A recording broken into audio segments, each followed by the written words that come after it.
और अब बात करेंगे राजधानी भोपाल की। लोकसभा चुनाव को लेकर विस्तार न्यूज ने भोपाल की आम जनता से चुनावी चर्चा की, उनके मन की बात जानी और ये भी जाना कि अब की बार किसकी सरकार जनता बनाने जा रही है।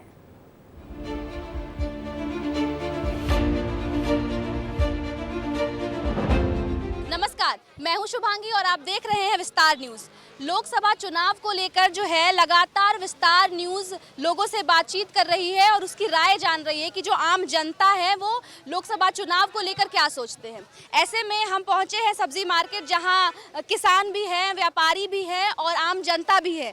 ये आखिर क्या सोचते हैं चुनाव को लेकर, अपनी सरकार को लेकर, इनकी क्या उम्मीदें हैं, क्या अपेक्षाएं हैं अपनी सरकार को लेकर, आज हम ये इनसे बात करेंगे और जानेंगे। सर, आपका नाम? मेरा नाम BR राणे है। सर, अभी लगातार जो है सरकार चुनाव प्रचार प्रसार कर रही है, कांग्रेस बीजेपी सारे एक्टिव हो गए हैं चुनाव को लेकर। ऐसे में आपको क्या लगता है कि कौन सी सरकार आपके लिए, आपकी क्या अपेक्षाएं हैं अपनी सरकार को लेकर? मैडम जी, हम तो सरकार के बारे में बोल ही नहीं सकते कुछ, क्योंकि हम तो कर्मचारी हैं, इसलिए हम किसी पार्टी के पक्ष में नहीं बोलेंगे। कि कुछ परिवर्तन चाहते होंगे आप किसी सरकार? बीजेपी आगे तो पेंशन तो लागू कर नहीं रही है ना, और महंगाई दिनों दिन बढ़ती जा रही है ना। तो महंगाई जो है आपके लिए एक बड़ा मुद्दा है। ठीक है, ठीक है, ठीक है। और पेंशन का मुद्दा है आपके लिए बहुत बड़ा। नुकसानदायक वही हो सकता है, पेंशन लागू नहीं कर रही है। बस पेंशन लागू कर दे तो कुछ आ सकती सीटें, नहीं तो पेंशन के लिए बहुत बड़े सीटें कम हो जाएगी। सीटें तो बहुत है, 29 की 29 सीटें बीजेपी के नाम पे है। नुकसान हो जाएगा पूरे देश में, भारत में, क्योंकि मेन मुद्दा वही है कि इन लोगों जो पार्षदों को वो दे रहे पेंशन, विधायकों को दे रहे हैं, सांसदों को सबको दे रहे हैं। बाकी कर्मचारियों को पेंशन क्यों बंद कर दी इन लोगों ने? मोदी जी ने बड़े बड़े वादे करते हैं, पेंशन लागू क्यों नहीं कर रहे? नेताओं की बंद होना चाहिए फिर। इनके लिए जो है पेंशन एक बहुत बड़ा मुद्दा है। ठीक है, आपका नाम? जी, मेरा पंचम सिंह कुशवाहा है। आपका ये भोपाल के हो? तो अभी 10 साल से लगातार, एक दशक से मोदी की सरकार है, इससे पहले कांग्रेस की सरकार थी। आपको क्या लगता है कि इन दोनों सरकारों में सबसे ज्यादा काम किसने किया है, और जो भी काम किए उन कामों से आप कितने प्रभावित हैं? देखिए, सरकार तो बीजेपी सरकार ने काम अच्छा किया है, लेकिन जो पुरानी सरकार ने कुछ वादे किए थे कि जो झुग्गी झोपड़ी और कॉलोनी स्थायी यहीं रहेंगी, उस पर अभी ये घोषणा कर दी है नई सरकार ने कि ये स्थायी नहीं की जाएगी। इस पर थोड़ा हम लोग परेशान है कि जैसे हम लोग यहाँ झुग्गी झोपड़ी में रहते हैं, अगर यहाँ से हम लोग को हटा दिया जाएगा तो हम लोग कहाँ जाएंगे? तो कुछ व्यवस्था की जाएगी ना, सरकार अगर हटाती है वहाँ से तो कुछ व्यवस्था भी करेगी उसके लिए। नहीं तो बोला तो ये था पुरानी सरकार ने कि जो जिस कोई जहाँ पर है वहीं पर रहेगा, वहीं पट्टे दिए जाएंगे, वहीं मकान बना के दिए जाएंगे। तो आप कौन से सरकार से प्रभावित हैं? नहीं, सरकार से नहीं, जो घोषणाएं की है बीजेपी सरकार ने, पुरानी सरकार ने जो घोषणा की थी कि आपको जहां जो यहाँ रहता है वहीं उसको स्थायी किया जाएगा, और अब उसके बाद में सरकार आने के बाद में ये घोषणा कर दी है कि यहाँ से मतलब स्थायी नहीं किया जाएगा यहाँ पर। तो ये जो झुग्गी झोपड़ी को हटाया जा रहा है, ये आपके लिए एक बड़ा मुद्दा है। जी, अभी लोकसभा चुनाव का जो 4 चरणों में भोपाल में लोकसभा चुनाव होना है, पहला चुनाव अभी 19 अप्रैल को होने वाला है। तो आपकी क्या अपेक्षाएं, क्या परिवर्तन चाहती हैं अपने सरकार के लिए, अपने सरकार से? आप परिवर्तन चाहती हूँ, महंगाई कम हो। महंगाई दिन पे दिन बढ़ती जा रही है, कोई वो नहीं है। सरकार ये चाहती है कि महंगाई इतनी बढ़ती जा रही, क्यों बढ़ती जा रही? हमारा कहना है कि महंगाई कम हो। महंगाई आपके लिए एक बड़ा मुद्दा है। जी, आपका नाम?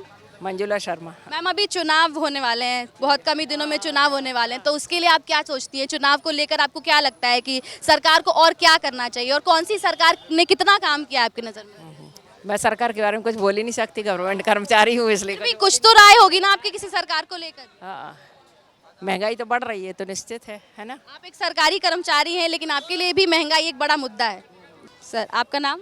मेरा नाम खुशीलाल साहू। आप कब से यहाँ पे ये काम कर रहे हैं? ये बहुत दिन हो गए। अभी चुनाव होने वाले हैं बहुत जल्दी, तो आपकी क्या अपेक्षाएं सरकार को लेकर? हमें सब अच्छी हैं मैडम जी। वो क्या है कि बीजेपी सरकार ही है, वो तो अपनी। बीजेपी कौन से काम से प्रभावित है आप बीजेपी के? सबसे पूर्ण बीजेपी से संतुष्ट हैं आप? बीजेपी की सरकार आपको जी। अभी चुनाव होने वाले हैं बहुत ही जल्द, तो ऐसे में आप किसको वोट करना चाहेंगे? और आपको? हम तो जनता पार्टी के ला जाए। जनता पार्टी? हाँ। बीजेपी को लाएंगे? हाँ, बीजेपी को। आप? बीजेपी को। देखा आपने कि कितने बीजेपी के जो है यहाँ समर्थक हैं, लगातार बातचीत कर रहे हैं हम, और विस्तार न्यूज़ के जरिए हम आपको दिखा रहे हैं कि जनता जो है वो क्या सोचती है सरकार को लेकर। सर, आपका नाम? राधेश्याम। सर, अभी लोकसभा चुनाव होने वाले हैं भोपाल में, जो है वो 4 चरणों में लोकसभा चुनाव होने वाले हैं। ऐसे में आपको कौन सी सरकार से आपकी कितनी अपेक्षाएं हैं, क्या परिवर्तन चाहते हैं आपने अपनी सरकार को लेकर? केंद्र सरकार की बात कर रही है, स्टेट गवर्नमेंट की बात कर रही है? मैं लोकसभा चुनाव के लिए बात कर रही हूँ आपसे। बीजेपी। किस काम से प्रभावित है आप बीजेपी? सभी सभी में बताओ, जैसे योजनाएं बनाती है बीजेपी, मोहन यादव जो हैं वो कितनी सारी कैंपेन्स करते हैं, उनकी कितनी सारी योजनाएं हैं, तो योजनाओं को लेकर आप प्रभावित हैं? कौन से काम को लेकर प्रभावित? क्या हम तो गवर्नमेंट एम्प्लॉई है, तो अभी हमें 4% डीए दिया है उनने, तो हम हमारे लिए तो बहुत बड़ी खुशी की बात है। आप भी बीजेपी से प्रभावित हैं? मैम मेन तो बेरोजगारी पे ही काम चल रहा है। अपने जो बीजेपी के कार्यकर्ता हैं और अभी जो अपने यादव जी मुख्यमंत्री बने हैं, काफ़ी अच्छी योजनाएं चला रहे हैं, बट यही है कि बेरोजगारी ख़त्म होनी चाहिए। सबसे ज़्यादा मुद्दा इस समय जो नए युवा हैं उनके ऊपर है। क्योंकि पढ़ाई लिखाई करके कंप्लीट कर रहे हैं लेकिन उनको रोज़गार नहीं मिल पा रहा है। सब क्षेत्र में बीजेपी एक नंबर काम कर रही है, बस नहीं कर रही है तो वो रोज़गार दिलाने में। अगर रोज़गार दिलाती है तो ये मानो कि आगे कई साल बीजेपी चलेगी। बस मेन मुद्दा है बेरोजगारी ख़त्म हो। तो आपने देखा कि रोजगार एक बड़ा मुद्दा है इनके लिए, लोगों ने बीजेपी का समर्थन भी किया और कुछ लोगों की बड़ी सारी समस्याएं भी है, महंगाई को लेकर, बेरोजगारी को लेकर। हम लगातार आपको ऐसी खबरें दिखाते रहेंगे। देखते रहिए विस्तार न्यूज़। मैं हूं शुभांगी, वीडियो जर्नलिस्ट प्रतीक के साथ। और इसी के साथ चुनावी चौपाल में फिलहाल इतना ही। देखते रहिए विस्तार न्यूज़। नमस्कार।